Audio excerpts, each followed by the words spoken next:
Namaste, DDs. My name is Sherry Sutton, and I am your marketing mentor. So today is our weekly live Q&A where I answer your questions about marketing. If you send me a question and I answer it during this live, I will send you a cool DD Marketing Collective mug. They're really cool. They're from Arctic, so they will probably last longer than the cockroaches when, the zombie apocalypse happens. Okay, so today's question came from Cindy White. She is a cabbie stylist. I love cabbie. I'm wearing cabbie today. If you don't know what cabbie is, it's a line of clothing. And if there are any other stylists listening today, I have a course that is specific for cabbie stylists because I love you guys so much. The next one is starting in September. Direct message me if you would be interested in joining. So her question was,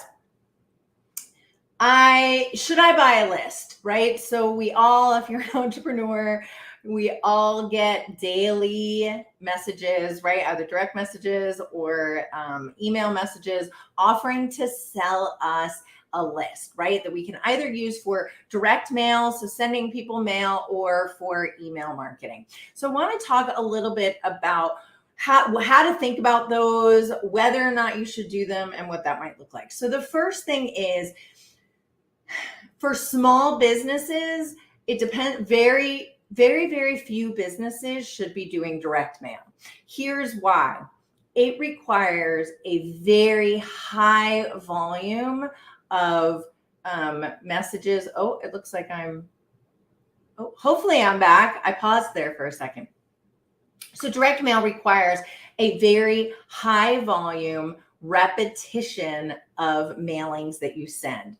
The other challenge with direct mail is that your targeting can be a little bit of a challenge, right? So it will send to, let's say, everyone in a household, but if, like you, who is selling only generally to the female identifying people in the family, the chances of them seeing it go down a little bit, right? Because you're really only trying to get to half of the population. And will you definitely know that there is a female in that household? So a couple things with direct mail, just really quick. The first, and direct mail or email.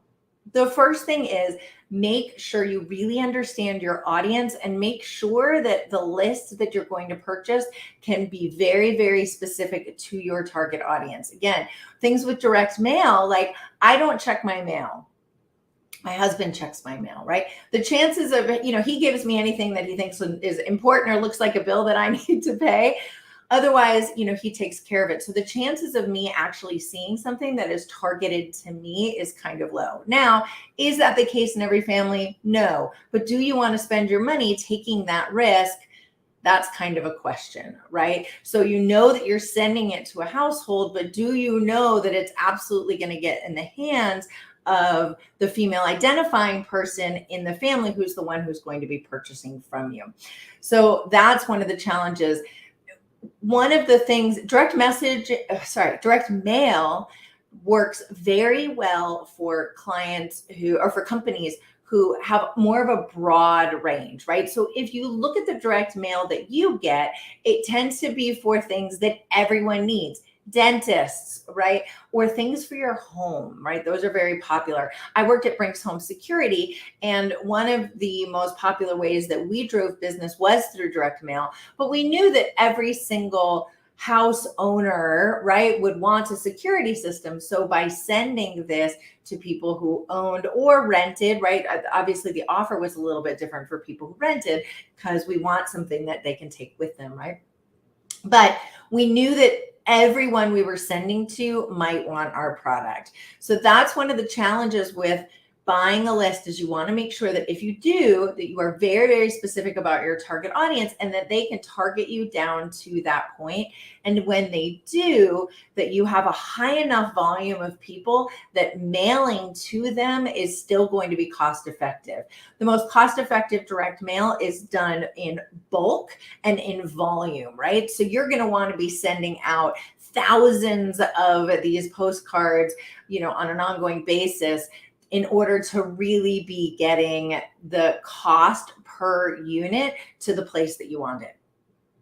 Because what you want to really track with all of these things and anything you do in marketing is track your return on investment, right? So I spent $1,000 sending these things out. How many of those converted to clients, and what was the profit that I made from those? Not the revenue, but the profit. Did I bring in enough, right, to make a profit? If I spent $1,000 on a mailing, but I only made $200, it wasn't worth doing the mailing. Even though you made $200, you still spent $1,000 to make that $200. So something that you really need to consider: can you get to the volume that you want within your geographic area when you segment that list down? Also making sure that you really understand your target audience and exactly who they are and what they need, where they live, right? And sometimes that can be a little bit of a challenge, I think, for clothing in particular, for somebody who, like you, Cindy, who is a cabbie stylist. I'm not sure you're going to be able to get a large enough base of people in your geographic area that you're willing to travel to. But, we have to kind of talk through those. I'm shooting from the hip a little bit, but that would be my first sense. So the first thing you want to make sure you're doing if you're buying a list is make sure you really understand your audience. That person has that audience, and then think through, if I send them direct mail, will it actually get in the hands of the person that I need? So the second thing I want you to consider is repetition. Direct mail, well, all marketing works when it's repeated over and over again, right? You can't send one card and in the mail and expect a result. People need to see your message at least, the old adage is, at least 7 times. Some people are saying that could be up to 30 now, right? We don't have any really great research or new research on that, so I still use the 7 number. But even if people need to see your message 7 times, that means if the only thing you're doing is direct mail, you want to make sure that you're sending, I would say at least half a dozen to a dozen times to the same household in order for them to even consider buying from you. Again, that 7 times they need to see your message isn't to buy from you. That 7 times they need to see your message before they even consider buying from you. So really, the amount of times they need to be seeing your marketing messages are more significant over time. And this is where we start talking about your marketing funnel, right? What are the things you do to bring people into your world, right? Things like direct mail. Then once they're in your world, what are the other types of things you do to make sure that they are continuing to be nurtured and continuing to be convinced to sell? And then how do you actually sell them once you can get them on the phone or into some sort of interaction with you, whether that's on your website or in person? So that's why it's real important to have a marketing strategy where you kind of say, okay, here's the ways I'm going to bring people into my world, and then here's how I'm going to nurture them to get them to the point of sale. So direct mail is a way that you can get people into your world, but when you look at how many times you need to be emailing or sending them direct mail, it might not be worth it, right? The math might not work, especially if you're not sending in volume, and especially if you're not totally sure that you can target exactly the way you want to. So first thing to think about is audience. Can I target? What is going to be their flow? Am I sure that the person who might want to buy is actually see these direct mails or even the emails? 2, repetition. You're going to have to make sure that you have the budget and the ROI to repetitively send these to people.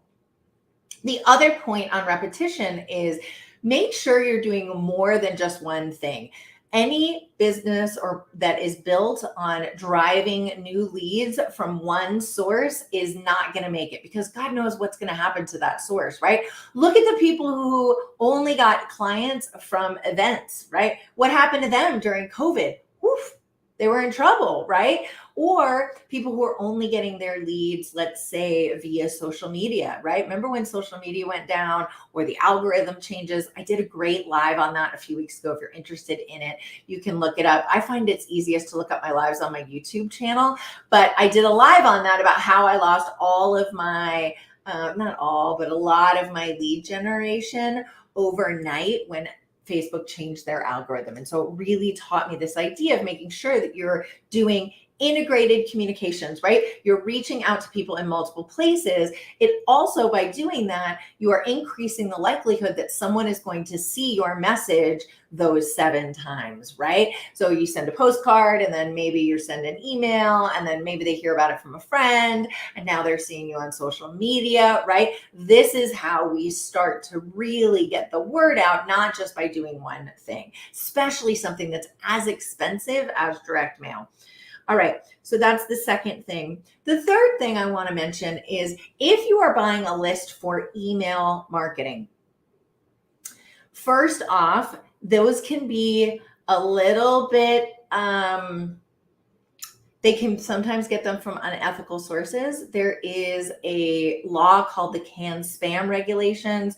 They are allowed to give you emails if you are within an organization. There's a lot of, I'm not a lawyer, so I'm going to tread into some territory that I don't know a ton about, but I can tell you that you want to be very careful who you're buying a list from, where it's coming from for emails, because you don't want to get in trouble with what's called the CAN-SPAM regulations. This is particularly true if you are doing business outside the United States.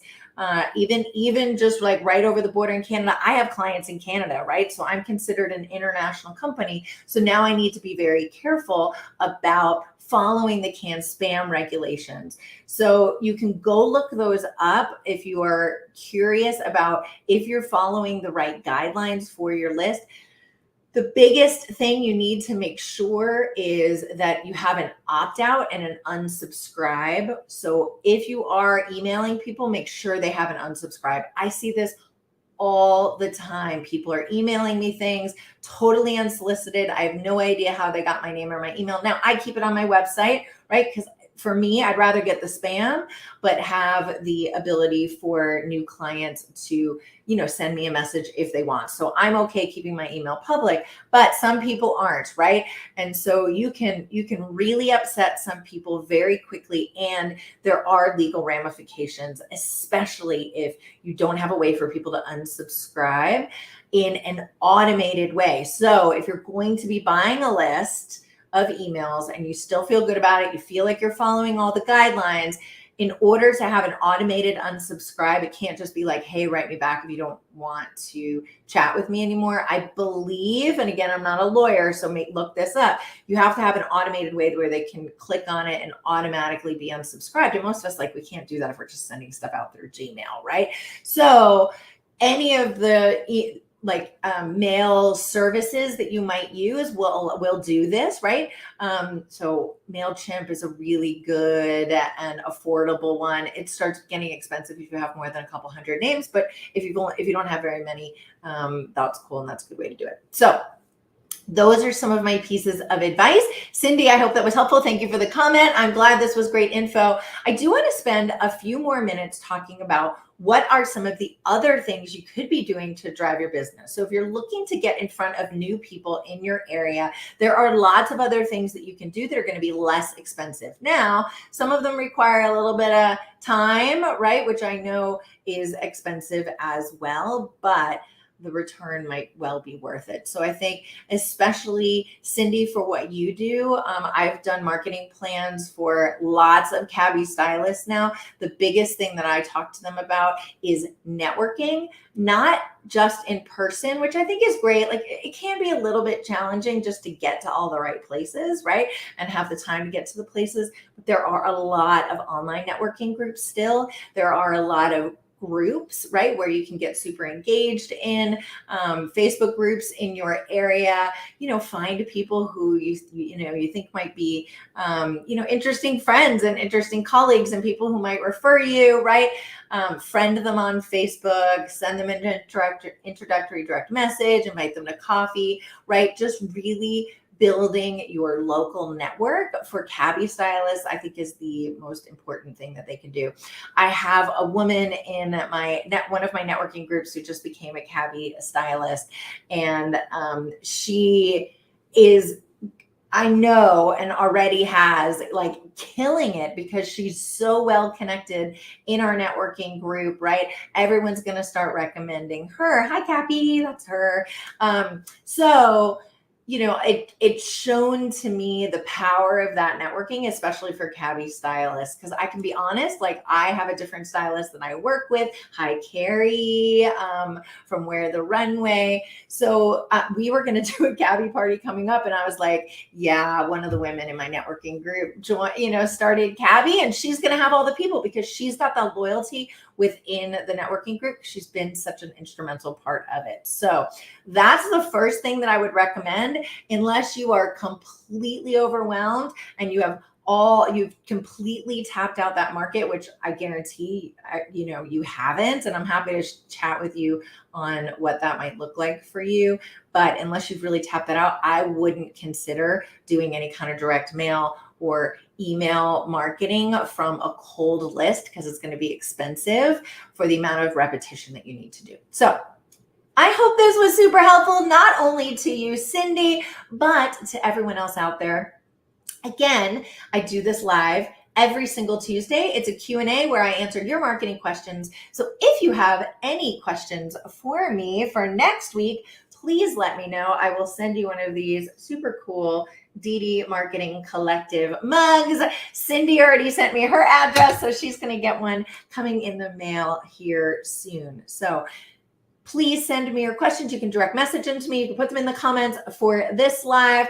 Whatever is the best way for you to get in touch with me. And I will see you next Tuesday. Hope you guys have a great day. Mwah. Bye.